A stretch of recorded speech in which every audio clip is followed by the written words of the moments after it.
G'day everybody, welcome to Greens and Gains. Come and join me and my mate Lee. I'm a physio, 3-part wizard and golf addict. And Lee is a PGA pro, a rugby league degenerate and an absolute freak on the golf course. Greens and Gains is two blokes having a chat about how to improve your golf game and feel better about yourself. Why don't you come and join the fun? Well, good morning everybody. Greens and Gains for another week. I believe this is episode 21. Lee Hunt, Tom to Jersey. How are you, Tommy? Hey mate, I'm good. I've had a adventurous week in the world of golf, but I'm feeling good. How are you going, mate? What's happening?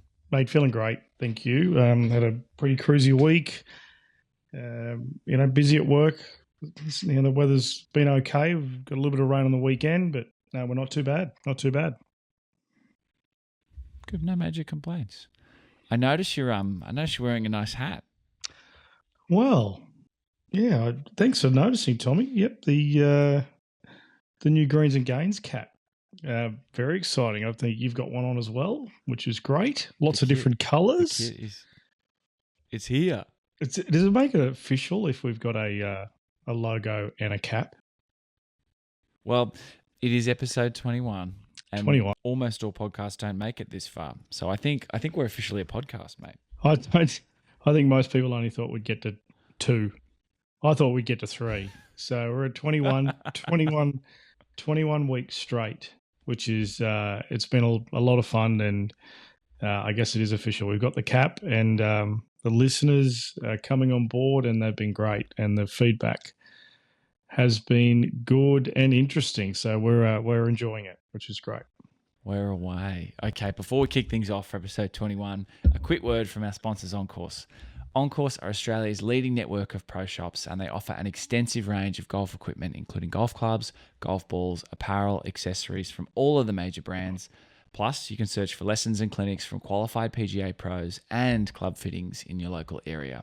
With 80 sellers nationwide, the OnCourse site offers a wide selection to meet all of your golfing needs. OnCourse are a little bit different to your normal online golf retailers. When buying from OnCourse, you're not buying out of a giant warehouse, you're buying from the PGA pros on the ground. That's right, Tommy. You're actually buying directly from the team who know the game better than anyone, PGA professionals and their local club pro shops. You can conveniently shop online with the options of home delivery or click and collect. Check it out at oncoursegolf.com.au. So Black Friday sales are still ongoing. They're still going. Can you believe it? It will be. Yeah. Get in there. Get yourself a bargain. There is plenty of good stuff left. What's the official? What's the official day of Black Friday? Is it a day or is it? It feels like a month. It's Thanksgiving weekend in America. Yeah. Right. Okay. So it's I think it started as a way to get people to increase their spending pre-Christmas, because there was typically a lull around Thanksgiving. No doubt. And now it's everywhere. That's great. Keep spending, everybody. Yeah, go for it. Get yourself sorted. We love it. Okay, quick one from me. First things first, we had some feedback from Josh from Nelson Bay. We had a chat about how he needed to finish a bit stronger on the back 9, and he's gone out and given it a red-hot crack. So he sent in a message and he said, it wasn't my best decision to tee off at 12 p.m. in the middle of the heat, but I paid attention to hydration and food, and I made a big difference coming home. So he also played with the club champ, so he said that might have helped a bit too, because there was like a little bit of low-level pressure. But he finished with 38 points, and he had a wipe, a bogey, a birdie, and all pars. So he had a much, much, much better back 9, which is really cool. So we love to see that. He did, Lee, say, I know you gave him some tips about visualizing. He said that work has been chaos, and every time he lies down in bed to do it at night, he falls asleep. Well, that's fine, so as long as he's thinking about it. He says, we said that's coming. So he's 38 points. 38 points is no slouch. That's great. I don't know if you realise that we're changing lives over here, mate. We are reinventing golfers. This is something that amazes me every day when people write in and say, thanks so much for that little nugget that you gave us. It's helping our game. It's all stuff that I probably take for granted when I'm coaching and helping people out in the pro shop. So it's really nice to go out to broader audience and try and help. We don't always get it right, but I think most of the time we try and help. So, absolutely. Speaking of little nuggets that you take for granted, you and I will talk a little bit more about what we did on course this week and how we sort of worked on getting better. But you gave me a really cool little piece of information, I suppose. We were playing a second shot into a par 5, about 150 meters out, and you asked me like what I'd zapped with my laser, what numbers I was working with. And I think I gave you 2 things, like the flag and the bunker that I needed to carry. And you shot another bunker on the other side of the green and gave me the number that I needed to not hit, like a number I needed to stay under, I guess, to stay out of trouble there. I think we need to get you on course, talking us through how you course manage and how you make some decisions about yardages and shots and things like that, because that was something I don't know if you know that you take for granted, or that we don't know you think like that. So flagging that with you, we need to come back to your course management, and you need to get on camera and talk us through that. I think it was pretty cool. I think everybody who has a laser or a GPS or whatever, they just normally go, well, it's 100 to the pin, away we go. Yeah.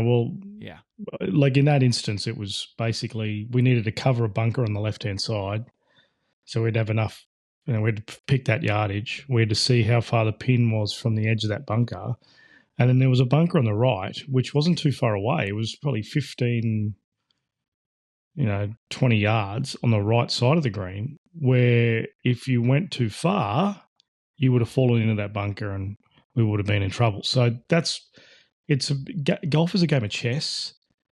And you've got to manage yourself around the course, and you've got to go, right, I want to put the ball here, I want to put the ball there, because that's going to help with this.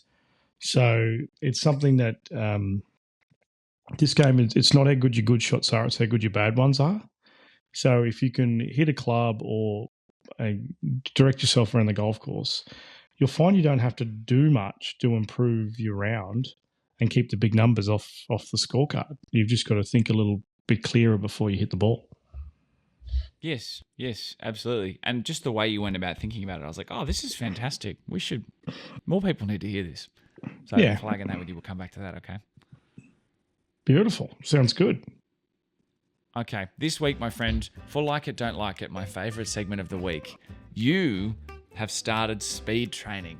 You're like full-blown speed training, speed sticks. We're using the super speed system. I need to know, what do you think so far? Do you like it? Do you not?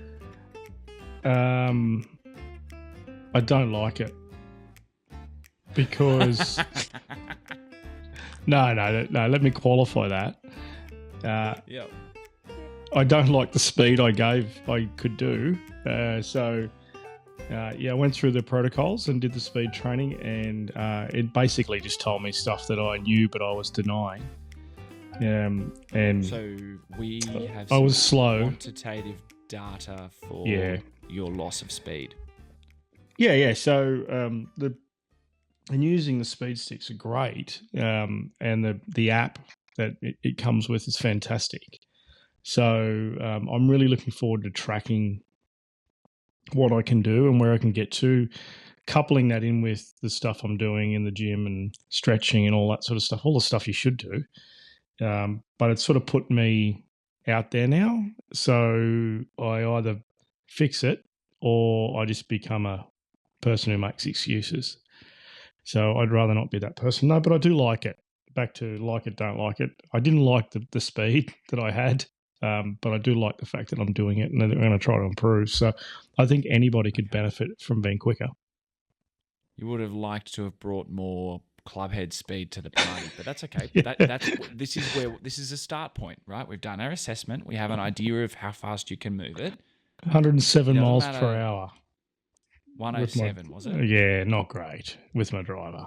But hey, it's not about where you start. It's where we can get you to in 3, 6, 9 months time. So depressing. But I'm looking forward to seeing where I can get to actually. So it's a bit of fun. I needed a challenge in my golfing life, so this is it. Just another one.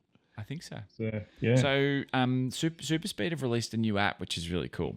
So you have your super speed sticks. There's green, which is light, there's blue, which is a medium, and there's red, which is a heavy. Yeah. Yep. And the app, rather than you having an Excel spreadsheet and trying to keep track of your fastest swing from various different points, you just plug your fastest swing for each drill in. The app tracks it and it tells you all, it gives you the protocols. So like it tells you what drills you need to be doing. And it basically just tracks your improvement whilst telling you like, okay, you're doing a speed session today. This is what your speed session looks like. Super cool. It has videos of all the drills. So I found the videos are really good. Yeah, very helpful. The videos, I thought. And now one caveat is if you're going to use this and if you're going to do speed training, you can't, I don't think you can just buy the sticks. I think you need to buy a PRGR radar or FlightScope have an S2, not FlightScope, sorry, Voice Caddie have an S200 radar that'll pick up your swing speed. Because I think from my science background, you need... what can be measured can be improved. So I think we need a number. So you're using your TrackMan system because you've got a Simbay. I'm using a Voice Caddie S200 launch monitor just to keep an eye on that speed. And every swing, we kind of get an idea of where we're at, if it's slow, if it's fast. I'm excited. 107 you're starting at. I think there's no good reason why we can't get you to 110 plus, maybe 115 quite comfortably in not too long. Yeah, the app was very easy to use. The sticks are very easy to use. You go at your pace, which is great, and the protocols and drills, so really simple. Like it's very simple. So for those people out there going, oh well, I don't, it was really simple, and which I liked, and it's something that I can't believe I haven't used earlier, to be honest, and especially with my students that, everybody I coach goes, I'd like to hit a little bit further. I'd like to be more consistent. Well, this is a tool to help that. And so instead of going to the range and hitting balls one day, you might just do your speed training, so, and that's going to help your game done correctly. So, yeah, I really liked it. I highly recommend. Totally. A couple of things from me. One, I think it's worth getting a TPI screening or seeing a healthcare practitioner and getting an understanding of how your body's moving before you start to load up with max effort swings. I think there's potential for them to maybe get a little bit cranky and bother you back. So if you are interested in starting speed training, come and talk to me. I can help you out and make sure you're on the right path and your body's set up and ready to go. Two, I had someone say to me this week that they came and saw me and talked to me about how they want to get faster. They said to me, I just don't know when the right time to start is. I'm not sure. The right time is yesterday. You should start, okay? It's summer right now in Australia. The ball is rolling a long way. In 3 or 4 months, it's going to get wetter, even though it's raining in Sydney right now. All of a sudden in winter, you get less roll. Your handicap goes backwards a little bit. Now's a really good time to start. And like I said, it's raining today. I'm not playing golf. It's Saturday morning. It's very unusual for me to not be playing golf. I'll probably do some speed training in the backyard because I can do it anywhere. I can do it at home. I don't have to drive to the driving range. It's a at-home 20-minute session that I know I can work on to get better at golf. So that's kind of cool. Yeah, it's good. It's well said though, Tommy. Definitely for those out there, contact Tommy, get a screening, and then, that's that little disclaimer that you have to do. Totally agree, Tommy. We don't want people hurting themselves, but I certainly didn't feel like I was going to hurt myself. So it kind of asks you to swing out of your shoes because we're trying to teach our brain how to get quicker, right? So the principles of gaining speed, I suppose, or what we're trying to do is we're trying to train over speed. So we're trying to swing there are 3 principles. First being over speed. We're trying to swing something lighter than our driver, much faster than our driver. So the green stick is very light and you're really trying to swing out of your shoes and get that thing really moving. And we're trying to teach our brain, and like that, people talk about muscle memory, like motor patterning. We're trying to learn to move explosively. The second thing we're trying to do is trying to build some strength. So we're training overload. So the red stick, which is the heaviest stick, is heavier than your driver. And that learning how to swing that really fast, it will be slower than your driver club head speed probably because it's heavier, but that's going to help. That overload is going to help with your sequencing. So you start to learn how to use your hips to transfer your weight, to really get your chest coming through the ball, because you're moving this big, it's not that heavy, but call it a couple 100 grams heavier than the driver, moving this big heavy weight.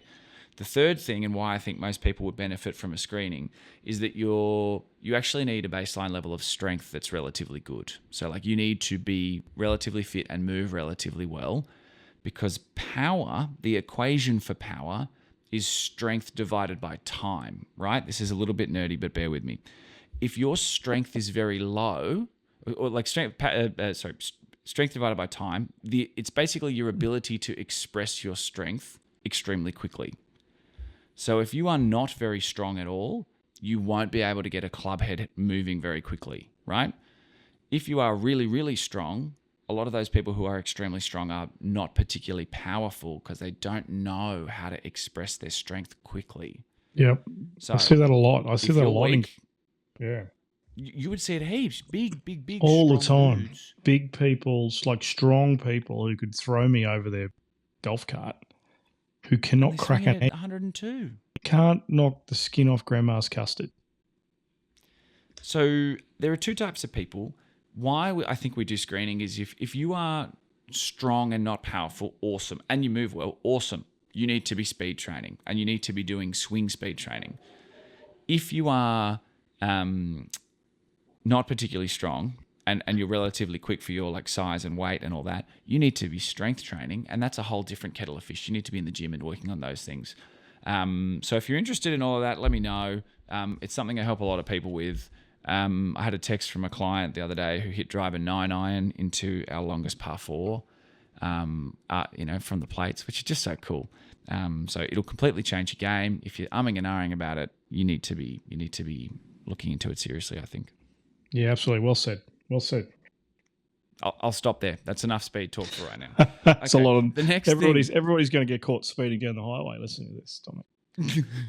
Do not Tom's speed. at 115 miles per hour, and so I did it on the freeway. That's right. Yep. Okay, the next thing I need to talk to you about, we have some new kit that's landed on our desks, or on my golf bag, and it's completely blown my mind. It's pretty exciting, Tommy, this stuff. We had a little fiddle with it out at the golf course the other day. We have in our hot little hands the Laser Fit from Voice Caddie.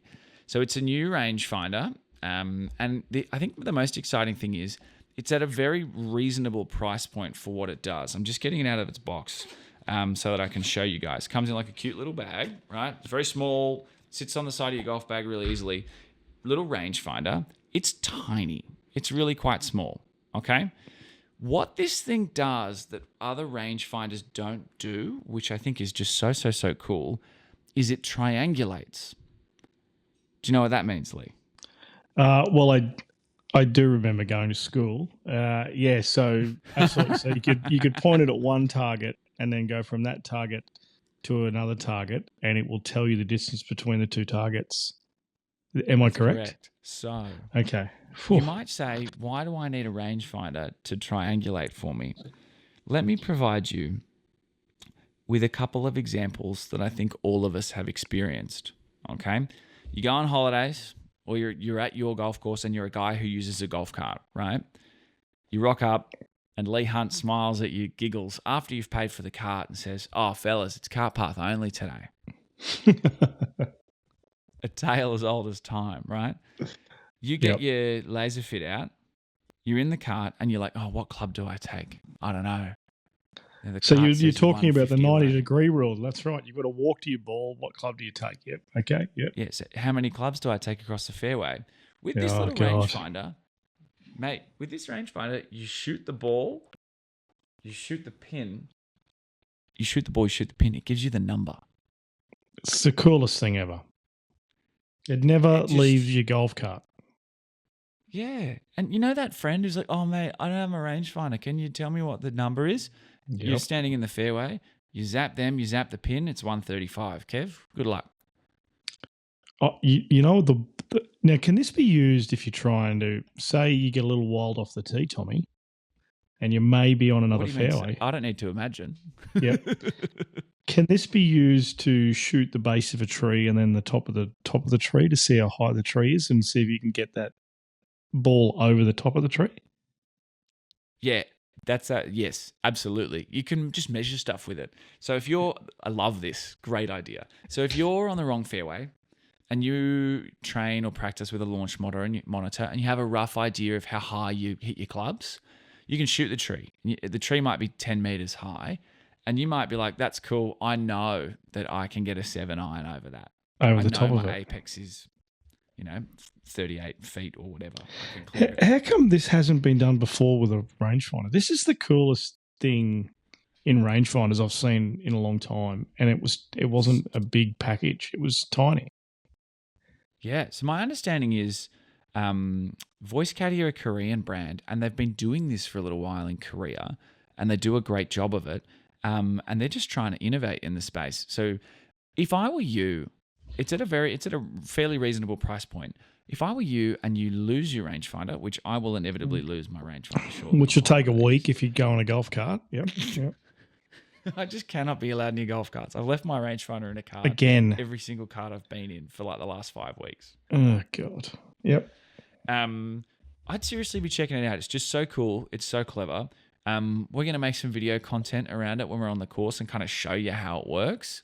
It's just mind-boggling. It's just I don't know how nobody thought of it sooner. It's very clever. It's very clever, Tommy. It's a clever bit of kit. I think people will love it when they get it. Good one for Christmas if you're not sure what you need. Christmas stocking. Good Christmas option. Mm-hmm. Okay, now one last piece of really high-performance tech we need to talk about. These beautiful new hats from Greens and Gains. How good are they? They're the best.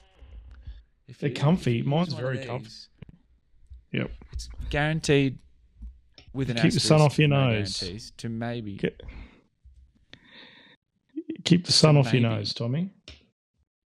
And it may perhaps decrease the likelihood of you hitting dumb shots. I like what you're saying there. Yeah, no dumb shots. It's just a gentle reminder. I don't know if you can see this on the side of my hat. Yeah, no dumb shots. Yeah, and when you hit a dumb shot, your playing partners will look at your hat and be like, no dumb shots, remember?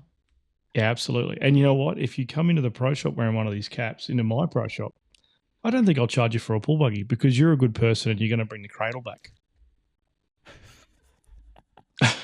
There you go. Cheap hat, never pay for a pull buggy again because we know it's coming back. Yeah, we know the pull buggy's coming back and the sand bucket. We won't need the sand bucket sign-out sheet that was put to us by one of my staff members. We should sign sand buckets out for income. It's not like we don't do enough. So very cool cap. I find it very, very comfy on my big head. So we will have a link for you for where to purchase these shortly. It's coming. It will be out this week. Watch this space. I know a lot of you have been messaging me about where you can get them. I promise you I'll have information for you shortly. Yeah, beautiful. Beautiful. We have a lot of colours. They're good. I love it. I'm pumped.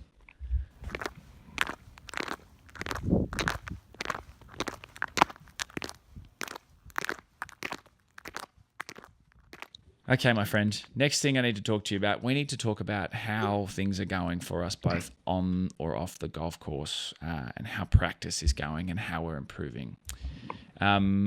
Let's start with you, my friend. How are you going this week? How's practice? Yeah, good. Yeah, practice is going well. Still practicing my chipping, which is important because I keep getting reminded now by everybody that I'm a bad chipper. So that's important. I think it's been 4 days since I've hit a shank, which is also pretty good for me. Oh, yep. That's unreal. Now I've said that, I'll have one tomorrow morning. And I've decided I'm feeling comfortable. I'm going to start playing.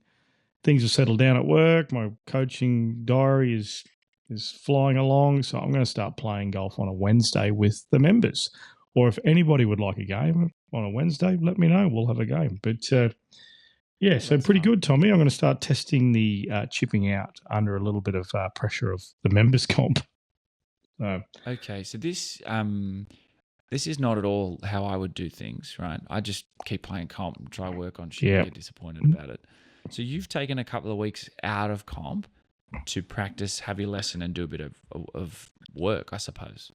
Yeah, well, I just want to get better at it, and then I'll get out and test it. So it's when you're playing in a comp and you're working on technique, it's really difficult to change technique on the fly. So I have the luxury of being able to just practice a little bit, and then I'm going to have a game. So yeah, that's the way I'm rolling. Okay. I think, not try to fix it while I'm out in the golf course. Yeah, that doesn't seem like a very good idea, but that's what I do. That's what most people do every Saturday. So yeah, it's so strange to hear someone say, "Hey, I took some time out to work on something." What's that about? Well, most Saturdays are people play bad, try to fix it on the golf course, walk inside and go, I haven't worked on my game. I can't believe it's not getting any better.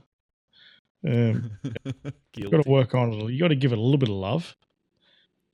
Okay. Now I have a question for you around expectations, right? So you've had your lesson a week and a bit ago. You've done the reps. You've been practicing. What do you expect out of your first comp round? Do you expect the changes to show up and go well? I suppose is question one. And then two, like, how long do you think you need for a change to like a chipping or a swing change or something like that to show up? What are we looking at in terms of time? It comes down to reps. But for me, I think as long as you're learning or improving every time you go out on the golf course, it doesn't have to be major. I think we need to set our expectations reasonable. I was chipping terribly. So as long as I hit some good chip shots, 1 or 2 chip shots, and I don't get cranky at myself if I hit a poor one because I know I'm working on it, and sometimes you're going to hit a poor shot, I'll be okay. But for me, it's just trying to get the ball to come out of the face better and come out of a window where I want the ball to come out. I struggled to have any idea whether it was coming out high, low, medium, and with any type of spin consistency. Spincicity, all right, any type of spin that, didn't. I think Shrixon did that. We'll have to ask Matt from Peakhurst.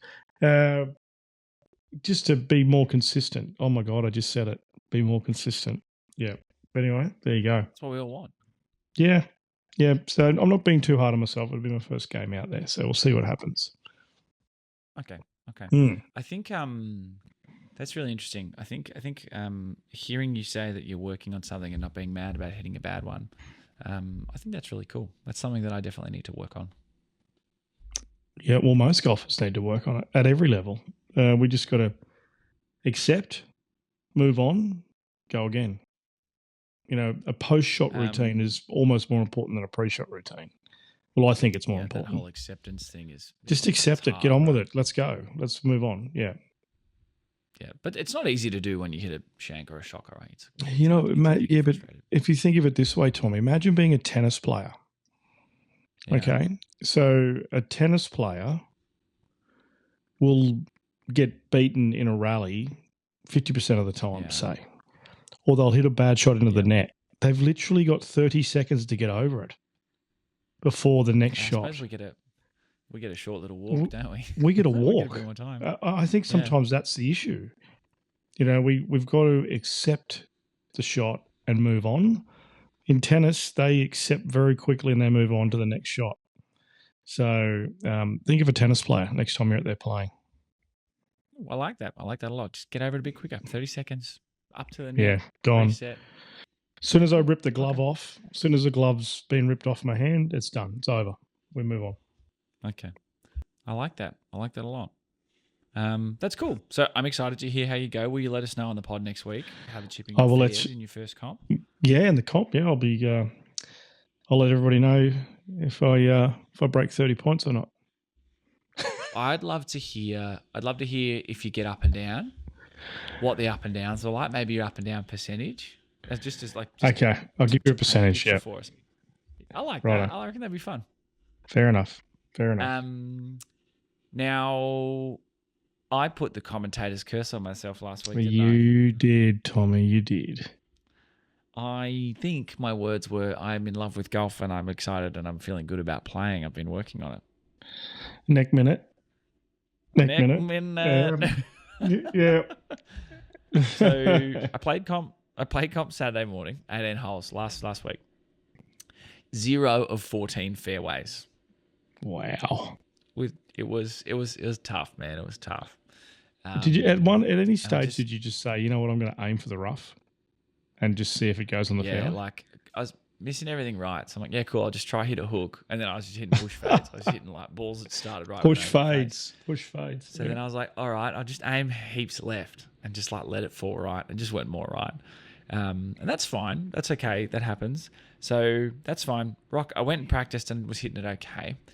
And then I go out on Tuesday morning comp, and I play, and I think about 7 holes through, what happened? What did you see?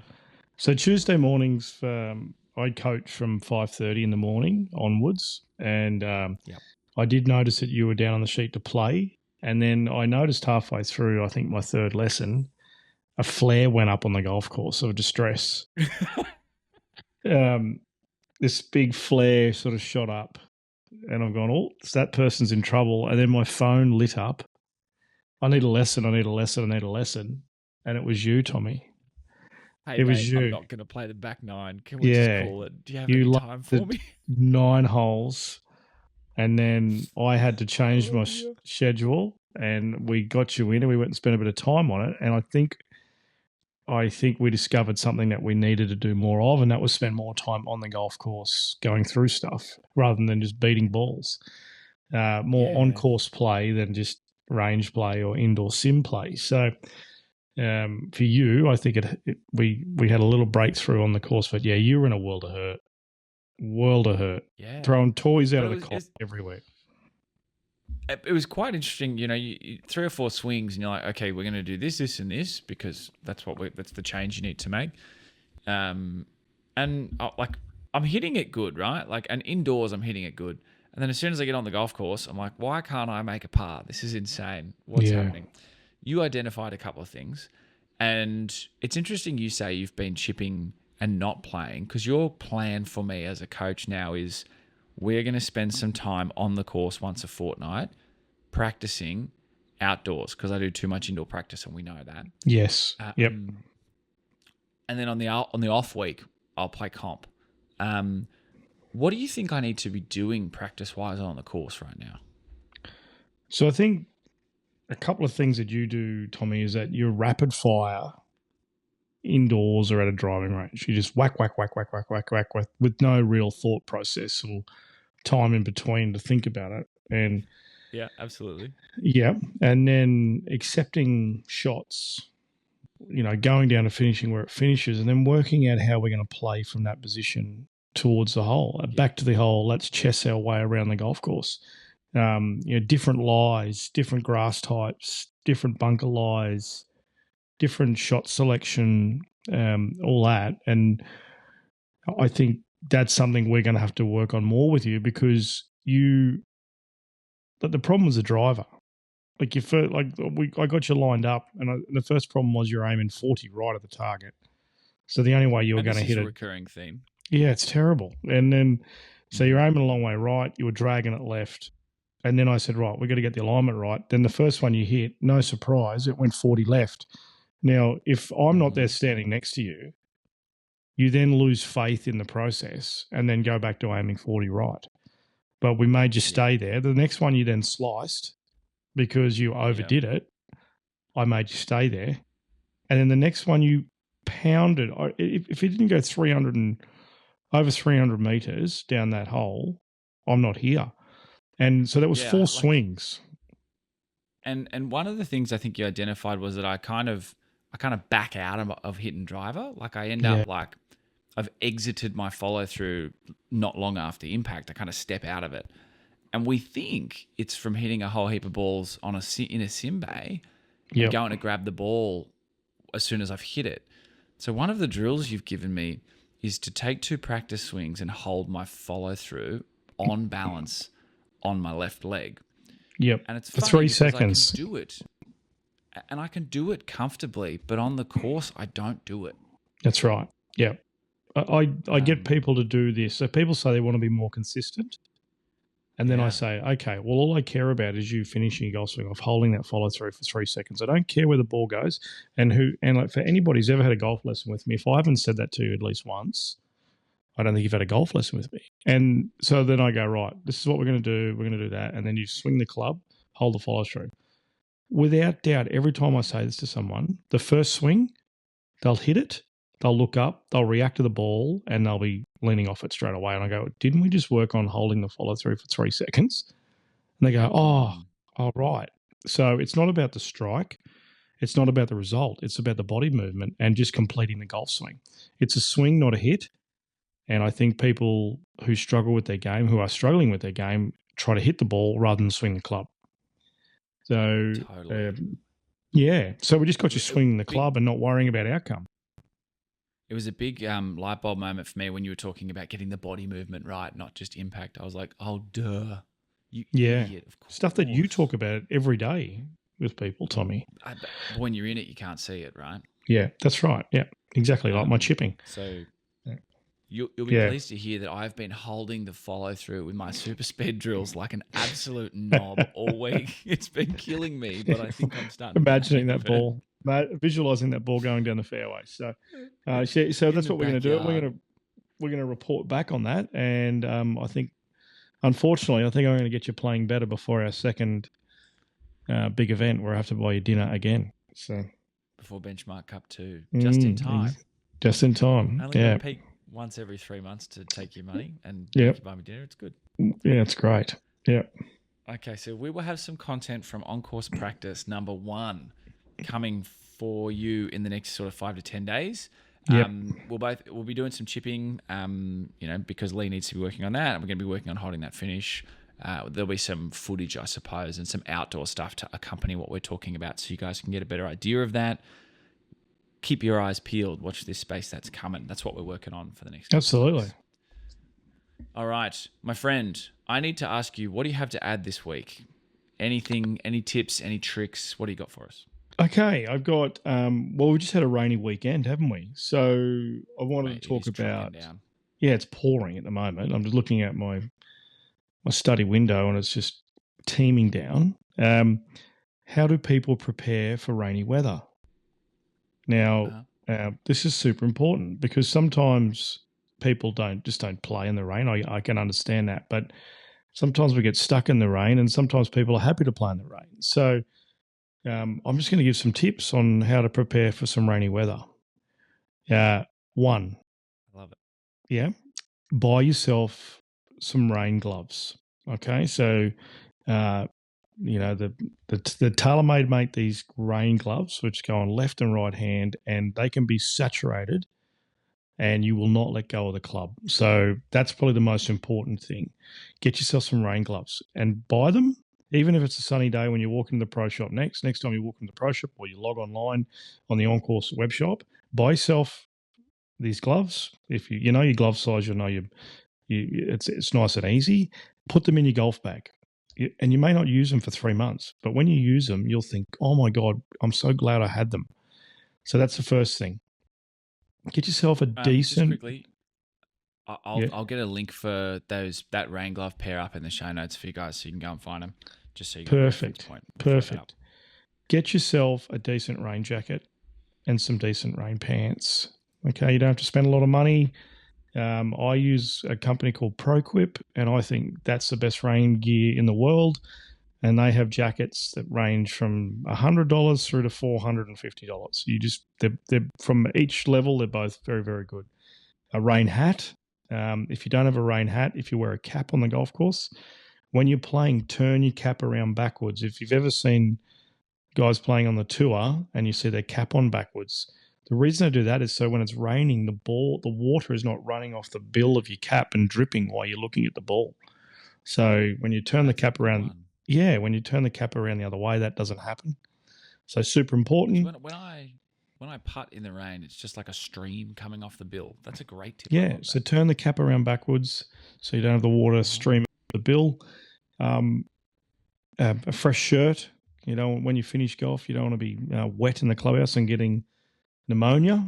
And this is my number one tip for wet weather golf.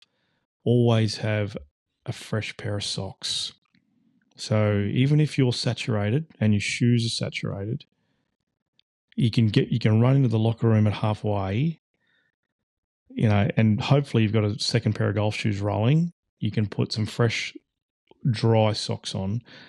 You know what? Nothing feels better than fresh, dry socks after you've been sloshing around in the rain. So just some tips on how to get through wet weather. You got to prepare for wet weather. It doesn't happen on the fly. You obviously have umbrellas and all these sort of things that go with it. But if you're prepared properly, you're not bumbling around with an umbrella and a poncho that you wear to the footy. You just get yourself sorted. Get yourself sorted. So that's probably my tips. Yeah, that's what I've got for you. Oh, cool. I love the backwards cap. And I backwards cap. Yeah. Pro Quip. I'll find some of that Pro Quip kit as well and throw a link up. So it's sensational. The Pro Quip stuff is unbelievable. It's nice and soft feeling. It doesn't make a loud noise when you're swinging. It's the best. It's the best. Okay. Well, I'll throw it up so people can have a look. Now, we have 2, or kind of 3, but really 2 quick little mailbag items that we need to work through. So first and foremost, Warwick from La Perouse, we actually sent him, you guys remember that he's quite low tech. This is Lee's short game coach. We sent him a transcript of the podcast from last week because we know he doesn't consume technology. Pigeon, via Pigeon. And he's responded to Lee via text. We didn't know he had to do this. Hi, mate. Just for the record, I do have a TV. It's black and white, and it gets all 4 channels. I might invest in a video player in the Black Friday sale. It's all time. Thanks, Warwick. We love that. That's so good. Yeah, good on you, Warwick. You loser. Sharky, another regular. He kills me, Warwick. He kills me. He's a good man. Sharky, another regular. He said, Tommy, I find one particular part of your latest podcast quite ironic, with Lethal Lee whinging about his world being over. Being a regular at BGC coming up 18. One point in front of my mate Vinny, who was giving me grief that he was going to beat me because I'd left my second to the right of the bunker and I occasionally have trouble chipping. I channeled my YouTube viewing of how to chip around the green to amazing success to go on and beat my buddy. Who provided the chipping lesson on YouTube? No other than Lethal Lee himself. Touche. Yeah, no. Pot kettle. Yeah, well, that's true. And anybody who's played with your mate Vinny, Sharky, it's a war out there for 18 holes. It's a war. He is tough. He's tough. So, no, good on you. Good on you, Sharky. Thanks, boys. Thanks for writing in. We appreciate this little love and the support. Thank you so much, everybody, for joining us for another week. If you haven't yet, we'd love if you can rate us. We'd love if you can follow us on Spotify or on wherever you consume your podcasts. We'd love if you can follow the YouTube and like the content we put out if you like it. All of that stuff helps us grow the podcast and do more cool, fun, and exciting things. Thank you for using the Greens 10 code as well with OnCourse. That was a wonderful thing. We love your support doing that. And we're just having so much fun. Thanks for coming along with us. Have a great week, everybody. We'll see you on the course.